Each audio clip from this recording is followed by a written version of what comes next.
Sometimes when you are looking for God to bless you, you have to get into the flow of where the blessings are. Everybody wants the limelight. No, that's not how you get the light. You get the light by doing the work. In the dark. In the dark. You have to have the same mindset as a CNN. Do they ever think about somebody not wanting to follow them? They don't care. They don't care. They gonna broadcast 24 hours a day, and when you're interested, you tune in. Right? That's how you have to consider your channels. Would you recommend Facebook or over YouTube, or if you got to? Right now, for revenue, Facebook first. Right? But it's a plan. So here's a tip for all you people. The money comes from... This interview starts to get spicy after that 7-minute mark. You don't want to miss it. Yes, sir. Who are you for people that don't know who you are? Well, again, Eugene Bush. E-Tray Productions is my company. I'm Eugene Bush III, so that's the E-Tray. Right, the 3 in the tray. I'm actually third too. That's why I go by Trey. Oh, that's what's up. Yeah, that's what's up. I knew it was a connection. I knew it. All right. So yeah, E-Tray Productions, video production company, started off in Chicago, since migrated down to Atlanta. We've expanded down here.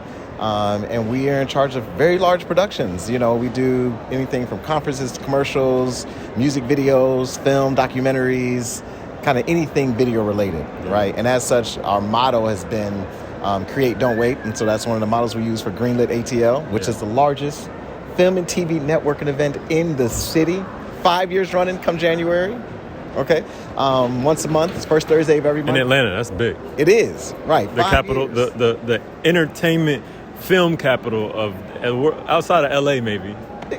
It's second, you know what I mean? But those are the kind of 3 major film markets right now. It's New York, LA, and now Atlanta. Yeah. Like those are if you want to make it in film, that's where you wanna go.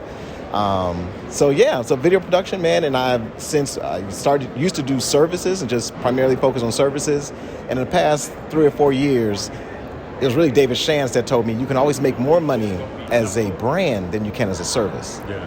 So I started transitioning more of my work to be more brand focused. And so you'll see on my E-Tray page, I now do my own content, my own TikToks. I have my own podcast, The Perfect Podcast, which is doing really well. And so I've just been doing that on that journey. Yeah. And so you've been an entrepreneur for, you said 5 years in the company? No. The E-Tray has been around about 17 years. So we've moved here in Atlanta, 2017, around there. Yeah. I was full into video production in Chicago and then expanded down to Atlanta because of those 3 markets. I was actually listening to Devon Franklin, and he said that. He's like, sometimes when you are looking for God to bless you, you have to get into the flow of where the blessings are. And if you're in entertainment, those are those markets, right? And so you can make it anywhere. So yes, God can bless you anywhere. But if you're looking to really get the most of what it is that you're doing, sometimes you have to move and get into position. So moved my family down to Atlanta 2017, and we've been rocking since. I really like that perspective. I don't often hear that, the way you phrased it. The power. I hear people talk about get around different people, get positive people around you or entrepreneurs around you, but moving your whole might be moving across the country. Right. I mean, just think about it. It's sometimes you can't wait on things just to come to you, right? If you're waiting on things to come to you, you're just wasting your time. You know, there used to be a time where, I've been doing video for a long time. So there used to be a time when I started doing video where gigs were easy. Finding clients was easy. Oh, good old days. It was the good old days, you know what I mean? When was that? The 90s? It was probably about early 2000s, around there, 90s, 2000s, right? It was... because nobody did it. But as technology started to progress and now iPhones came out and everybody can do video. My cousin pick up a camera. Everybody's a videographer, right? And so how do you separate yourself from the masses to warrant and justify the greater in business? And sometimes that means you have to move. You have to physically get out of the space of where the masses are. And that's mediocrity, or that's a certain, caliber, right? Sometimes you have to physically move yourself out. And it takes a whole lot of faith to do that, right? That's not an easy thing, but it's necessary. You got to do it. So how does someone succeed in a saturated market, whatever it looks like, whether that's Atlanta and you're a videographer, what do you say? It's all about separation, right? Some of the cream rises to the top, especially in Atlanta. Oh my God. If anybody's in Atlanta, you know. The folks here, everybody talks. Like, everybody talks the same game. They all sound the same. It's, yeah, I'm the best in video, and I can do your content, and I'm the best influencer. I'm the best, right? Everybody sounds like they're the best. The way I've separated myself is I show I'm the best, right? So my work speaks a whole lot more than I do. I walk around with my equipment. I'm always ready to be on, right? So even if we're doing this interview, I got a camera, tripod. Ooh, you got everything. I got it all in my bag. You know what I mean? I got a laptop, so I'm ready. If I need to shoot something real quick and edit it real quick and get it out, I can do that right now. So I do it that way. I also sharpen my skills. I'm always at the top of my game. The conversations I have with friends and everything else is about our business. Like, we don't talk a lot about politics and sports, and like, I'm not the guy to even watch sports, right? Because the conversations I want to have are, what we doing about this bag? Okay, like Facebook, I heard they started paying, and then we jumped on that wagon and got checks from Facebook. YouTube was paying. All right, let's do some YouTube content. That was paying. How do we grow our YouTube content, right? Those are the conversations I have on an everyday basis, not just at conferences like this. Right. You know what I mean? So that's how you separate. You really got to sharpen your skills, surround yourself with people that are also, elevating, and then, prove what it is that you do. Don't just talk. Show the work. Yeah. Speaking about getting to the bag and being at this for a minute, can you give us a gauge of like one of your highest accomplishments or one of your biggest months in revenue, just to be like, over the years, what's been like a major highlight of like your business? Well, those are kind of two different things. So we've got revenue, highest revenue, and then we've got kind of biggest accomplishments. So highest revenue, I would say, in the pandemic, I made so much money. Like, just when the world shut down. It was a big time. It was a good time. It was a great time. For some people. For some people. Yeah. But for me, I didn't recognize I had done so much work. So my degree is in IT. Okay. So entertainment and production, this is my second life. Like, I did 18 years of corporate doing IT, project management and in that regard, and then shifted my business. Once I got to a certain age, I'm like, you know what? Life is bigger than making money, So I want to do something I actually enjoyed. So that's when I started moving into production, right? In entertainment. So I made that shift based on the thought that, hold on. I'm like, I want to make a major point. Yeah. I know what it's like. Okay, so I made that shift based on the shift of my mindset that, life is bigger than money. You know what I mean? Like, what do you feel like you're put on this planet to do? You know what I'm saying? Like, when you think about what is your calling, like, what are you here for? Yeah, what's going to fill you up? Spirit or your exactly. soul. And so when I started doing that, that's when I started making the money. So case in point, during the pandemic, what filled me up was I used technology and entertainment. I wanted to be in front of the camera. I wanted to be an actor. I wanted to put myself out there. So I would always infuse the two. So I didn't just do video. I did video. I did live streaming. I did commercials. I did music videos. I did all those things. Mm-hmm. So when the pandemic hit, so many people needed live streams. Because everything started going Zooms and everything else. Well, I'd already been doing it because of my passion, right? And so people started hiring me like crazy to do their live streams and set up their live streams and set up their home live streams and all of that, because everyone needed to still communicate in a different way. So really the money came from the passion, right? I started moving to that world first, and then the money came. So that's kind of revenue. That's where the biggest kind of revenue push. But the biggest impact... You want to say how much you made in 1 month? The most I probably made in a month, and it's hard too because my wife manages my finances. Okay. But the most I made probably in a month was about maybe $60,000. Okay. Yep. Yeah. Solid. Yep. So some good revenue. It was good money. Yeah. Some people's yearly salary. Right. Exactly. Yeah. So I was quite happy with it. But that's happened a number of times. So, that's why it's hard to focus on the numbers by themselves. Yeah. Because, yes, I made $60K that month, but last month I made $30K for a client on Facebook, from Facebook revenue. Okay. And YouTube revenue, right? Like, people don't know, you can get paid from your content, like not the services that you're doing, not, okay, I sold the show. Yeah. No, the channels will pay you Yeah. if you get enough hits and views on the content. And if you don't get enough hits and views, it's not like every video has to go viral. Mm-hmm. It didn't. We had 1 or 2 viral videos, but we posted multiple videos every day.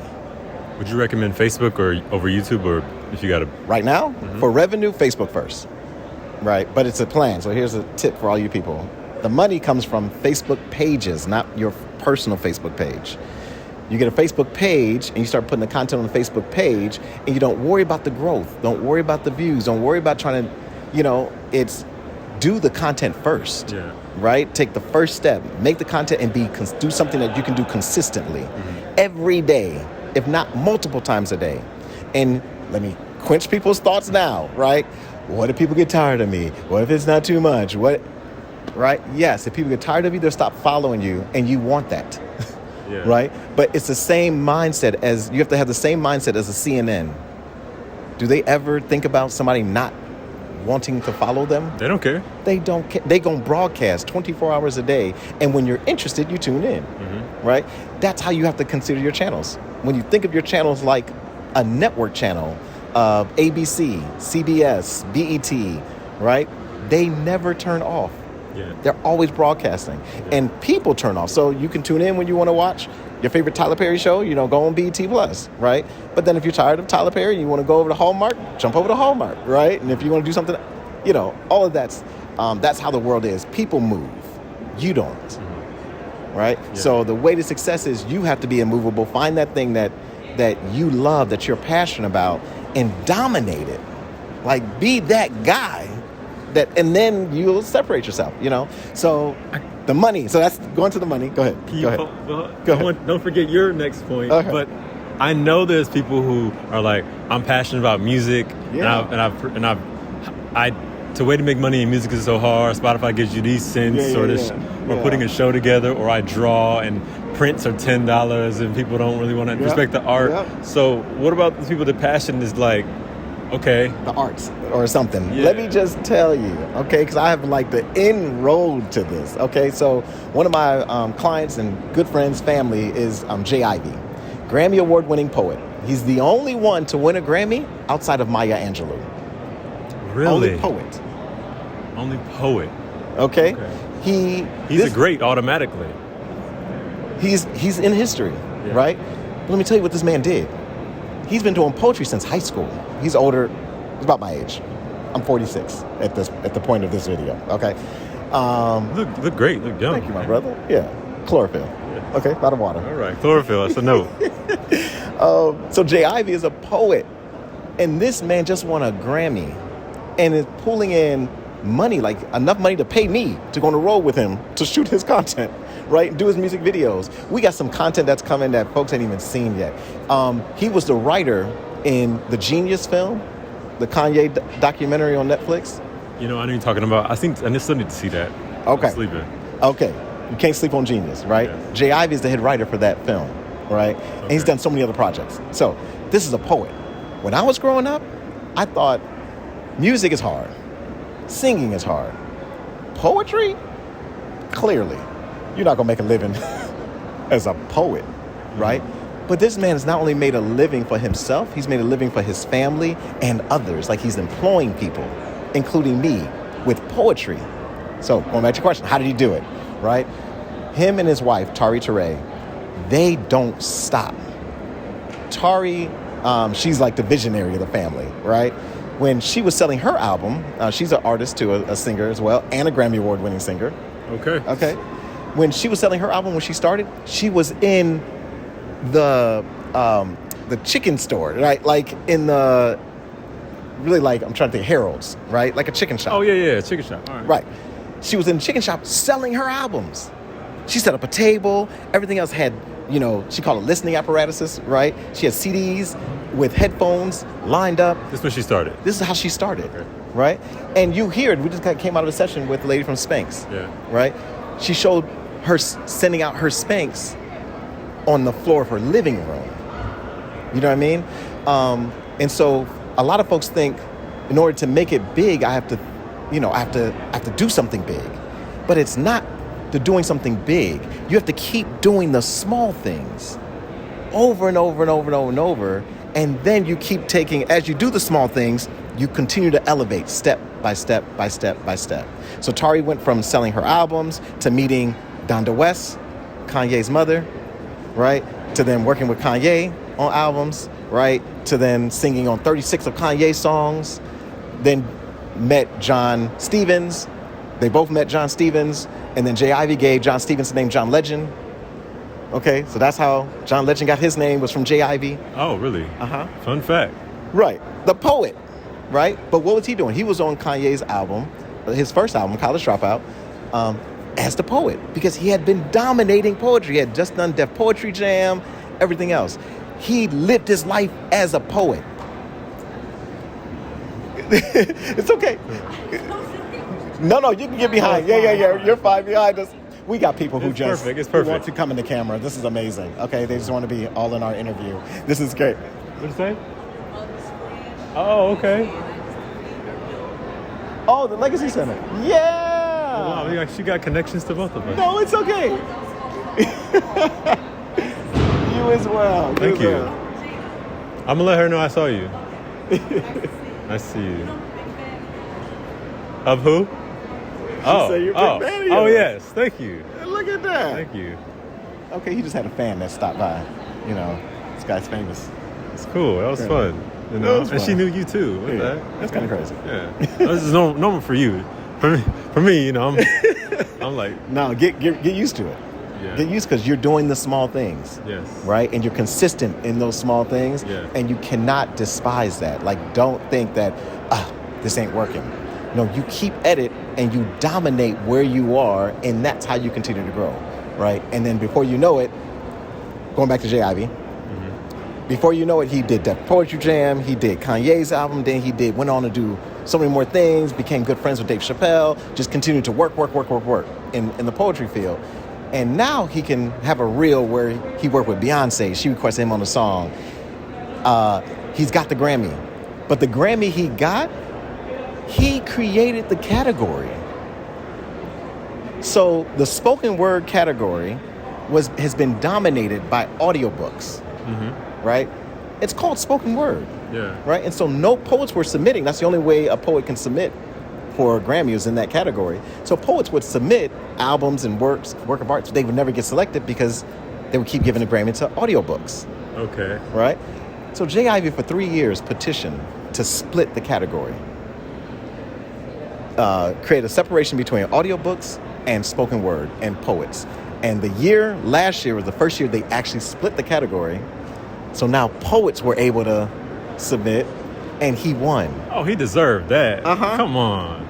That's I see why. That's a legendary story. But it came from him just doing the small stuff. When he was there writing the petition and in the meeting and everything, it wasn't this big splash. Right? It's probably very anticlimactic in the moment. It's so not sexy. It's so boring. Right? Yeah. And get this. This will be the third Grammys, because we won last year. He got nominated again this year when his next album, The Light Inside. So he won for The Poet Who Sat by the Door. He got nominated for The Light Inside, and so we're going back to the Grammys again. Right? Okay. So this will be my third time at the Grammys. The first time, we lost. Because before they split the category. You're right. Yeah. Right? And we lost to, I think it's Barack Obama.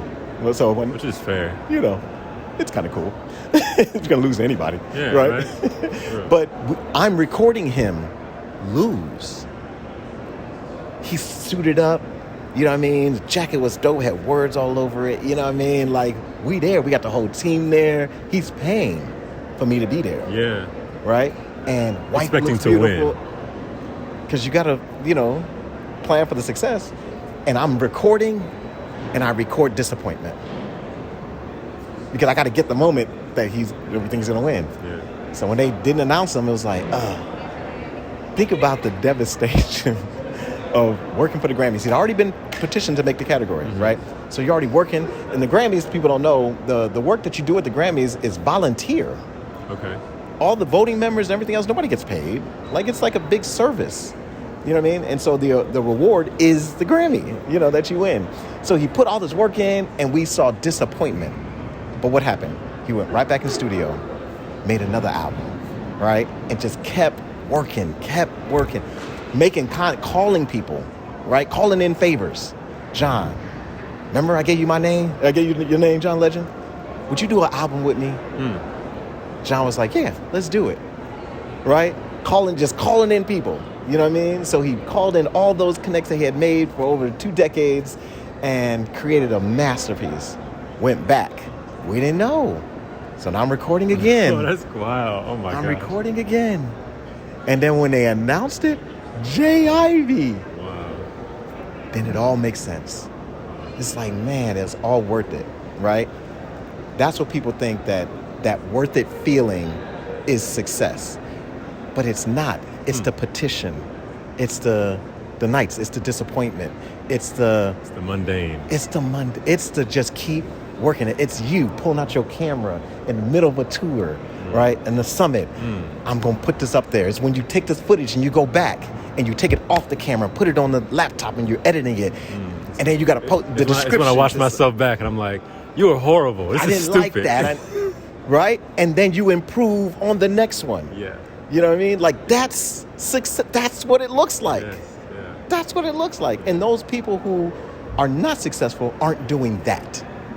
Not that they can't get on the stage and accept a Grammy if they win. Not that they can't do a tour. You know what I mean? Everybody wants the limelight. Yeah. No. That's not how you get the light. You get the light by doing the work. In the dark. In the dark. Uh-huh. Yes, sir. Yes, sir. That was amazing. This could be this could go viral. Just that, I don't know. It was great. It was great. Yes, my final word is just, what is your final word of wisdom that's helped you thrive in your life? Oh man, so many. In this season, maybe like the E-Trade philosophy. Yeah.